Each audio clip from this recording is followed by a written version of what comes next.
The game you had today is not the game you had yesterday. Honest, the game you're gonna have tomorrow is not the day. It's not the game you're gonna fucking have today. And my best advice is go on dates. Take women out on dates. Treat them right.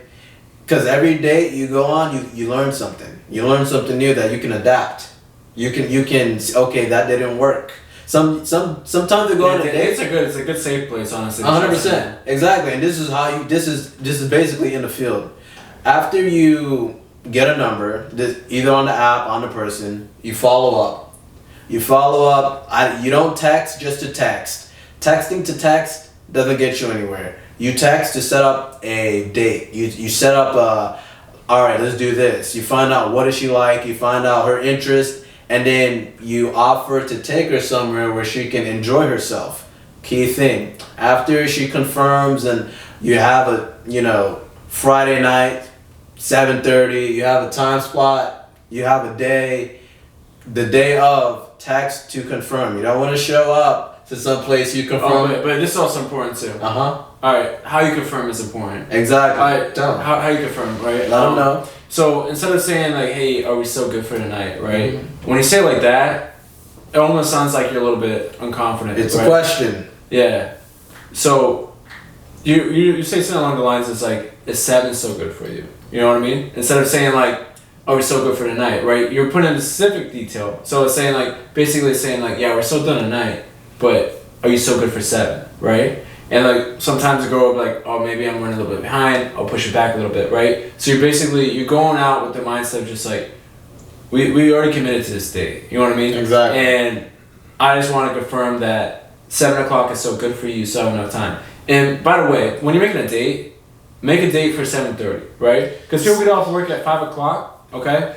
And they need some time to fucking relax and go home a little bit. Change your outfit or whatever, get out of work clothes. Now it's COVID, so it's a little bit different, obviously. 100%. But like, make your day for 7:30. Gives people time a little bit to chill out a little bit. You do dinner, it's not even too late. You'll be eating around like 8 o'clock. If the date starts on time, don't be fucking late. Exactly. You know? It's just about the communication, and it's like, it's important how you communicate the confirmation. That's all I wanted to add. No, 100%. I agree with you. 7:30 is a key point, key time. You definitely want to utilize that time. And like Big Al was saying, you want to go ahead and it's not what you say, it's how you say it. Instead of saying like, hey, so are you still going to be available tonight at 7:30? Just be like, I'll see you at 7:30.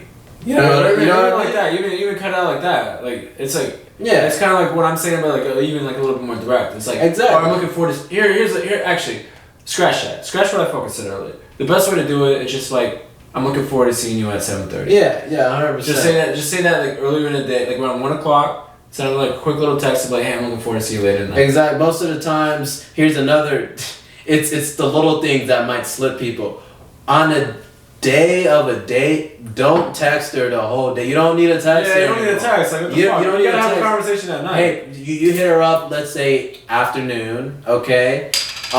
Hey, I'm about to hit the gym, and I'm about to hit the gym and go relax and watch a movie, whatever. Be like, but I'll see you at 7:30. Boom. That's it. You don't text her. You don't, because you're gonna run out of Well, you're not gonna run out of conversation. It's the first day. Everybody knows it's awkward as shit. Yeah, it's gonna be awkward, but like you just texting her through the day, making sure, just be like, hey, I'm about to hit the gym. I got some work to do. I got a business meeting to go to. I'm gonna see you at 7:30. Let me know when you're on your way. That's it. No, that's smooth. That's smooth right there. That's all you gotta say for the rest, and then just meet her in person and talk like normal people. You know what I mean? Yeah. It's like, yeah. You always have like the initial like little jitters because it's so new. You don't know the vibe yet. But you're in a good situation. You got to the date. Congratulations. Exactly. Pat yourself on the back. You got the number. You confirmed the day, time. You got to the date. She confirmed back after you sent that smooth ass text about you're gonna see her anyways. You know what I mean? And like that text right there, most of the time she confirms it. But if there is something that's going on, she's gonna let you know. Oh, I don't think it's gonna work. Okay, now what are you supposed to do? All right, cool. It doesn't work for the night. What you do is you chill out. You chill out and be like, okay, no worries. We can reschedule for maybe next week or next weekend. Yeah, see, but the second part is important too, right? Because it's like, some people are gonna be quick, thinking like, yo, she's flaking on me, it's her sake. But sometimes shit legitimately comes up. 100%. Legitimately comes up. So play it cool, play it chill. You'll understand like just by the way she's responding to you. If her response is starting to change, or whatever, the length of about the time of her response or whatever, and she doesn't communicate why the length of her responses are changing, and that's a tall tale sign that maybe she's not really feeling it. Yeah. Just cut your losses and move the fuck on. Exactly. So she was responding, she was like, oh yeah, like that word sounds good, like no, like was definitely rescheduled, and she shows like that energy to it, then you're just like, okay, I'm good. You know, like maybe then that kind of like reaffirms that like how interested she is in the date, and then you just proceed to reschedule that shit, you know? Also, like we're giving you fucking key elements here, and you know this is why we waited till the last bit of this, because a lot of people, they might just get the first 30 minutes of this and then drop off. Now this is for the fucking the true motherfuckers who want to know exactly what the Savygents are about right here. This is golden right now, and I'm gonna give you one more little. I gotta sip it too. I don't you know do. I'm gonna give you one more little. Put the crown on the head of the king right here, like. Number one, if you're a dude, never fucking chase. I kid you, don't ever. If a girl you like a lot is not giving you as much attention as you think she should, or whatever, never fucking in your fucking like, hey, listen, alright, I'm about to get savage on you. You fucking chase, you're dead to me. You understand that? You never fucking chase. Ever. As soon as you start chasing, you've lost. Think about it that way. See, like, I think a little bit differently about it, right? Mine is all about... Mine is about setting boundaries, right? Setting limits to shit, right? Mm-hmm. I don't mind chasing you a little bit, but at the same time, I want to be chased a little bit back, you know? So it's like, if you make me come get you a little bit, it's like, come back a little bit. Like, meet me halfway. Like, there's not a problem with that. Like, you're playing the game a little bit, you're playing it more fun, but it's like, be realistic about your expectations. Like, here's an example, like, recently in the past couple years I came across. Okay, but let me just make my point clear. I'm talking about a girl who you set your date with, right? Yeah. And she flaked on you. This is my never come to chase point right here. Like no heads up or anything. Exactly. No. She told you. Let's say she even gave you the heads up. She told you that, hey, listen, tonight's not good, and then you try to reschedule, and she's not feeling it. You don't fucking chase her. What you mean? What it means by like not feeling it is just like, yo, she's very slow to fucking respond. Exactly. Like her text conversation is all fucking different. Yeah. It's like, oh, like, I don't know, like, I might be busy. If they start throwing that shit, like, it's just like, they're not really into you, they're not really fucking feeling it. Yeah. Just did that shit. Never chase that. Here's another one for you. Go ahead and say what you got. Oh, this one's like, I don't know if I want to give it to the people. I mean, do you want to? I mean, it's 47 minutes, bro. You tell me. I don't want to give it, like, what do you think, bro? It's a really good fucking piece of advice. I don't know if they're worthy. Are they?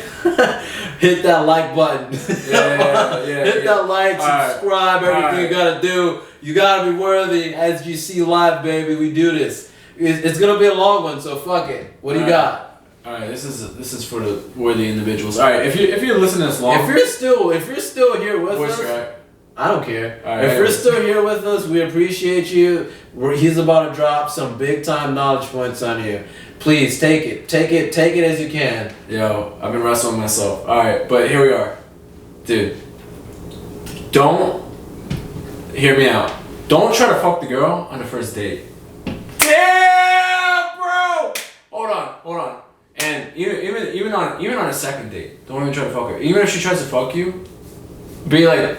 Unless she legitimately grabs your dick, alright, you have to push it forward. But like, don't even try to fuck even on the second date. Yeah. If you're seeing a girl and you're feeling her out, or whatever, and she's feeling you, whatever, just be chill and cool. Like she'll be like, cause what a girl's used to is a guy who's fucking pressed on that shit. So horny. Hasn't gotten laid you probably got laid like last year. Super horny. Especially nowadays with COVID going on. Shit, terrible. If you wait that shit off. And you play it chill, like basically letting the girl like kind of decide like when she's ready. 100%. Like that shit, number one, is so much more fucking hot. You know, it's way more hotter than it would have fucking been. Cause it's like, yo, the girl's really fucking into it. And at that point, it's just like, you got it locked, you know? It's like, you got it locked the fuck down. But if you're fucking too eager, too over aggressive about it, you're never gonna get that. You're never gonna get to that point where it's like the girl feels comfortable, she's gonna feel pressured. And you're setting false sets of expectations. Women smell eagerness a mile away. Yeah, dude. So if you play a show, You play it cool, and you let her make the decision basically. Exactly. When you want to fuck, it's like it's gonna go a lot more smooth, right? And then from that point on, you just get the A1. Don't get fucking C-level dick or anything like that. Give her the A1, you know. Remember the A1 is what she deserves. Keeps them coming back, you know. Exactly. Hey, that's real.